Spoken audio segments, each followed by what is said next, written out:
సోనూ సూద్. ఈ పేరు తెలియని వారు ఎవ్వరు ఉండరు. ఈయన తెలుగు, తమిళ, హిందీ భాషల్లో ఎన్నో చిత్రాలు నటించారు. సోనూ సూద్ పంజాబ్‌లోని మోగా అనే పట్టణంలో జూలై 30, 1973న జన్మించారు. ఈయన తల్లిదండ్రులు శక్తి సాగర్ సూద్, సరోజ్ సూద్. సోనూ సూద్ నాగపూర్‌లో ఎలక్ట్రానిక్ ఇంజినీరింగ్ పూర్తి చేశాడు. తర్వాత modelling, fashion show, ramp walk చేసేవాడు. అప్పుడే సినిమాల్లోకి రావాలనే కోరిక కలిగింది ఆయనకి. ఒక నెల రోజులు నటనలో శిక్షణ తీసుకుని సినిమాలోకి అడుగుపెట్టారు. 1996లో మహారాష్ట్రలోని తెలుగు కుటుంబానికి చెందిన సొనాలిని పెళ్లి చేసుకున్నారు.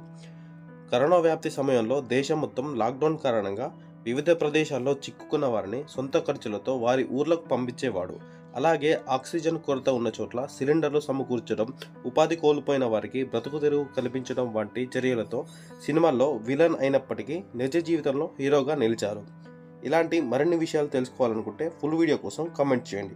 అంతకంటే ముందు వీడియోని లైక్ చేసి సబ్స్క్రైబ్ చేయడం మర్చిపోవద్దు. Thanks for watching.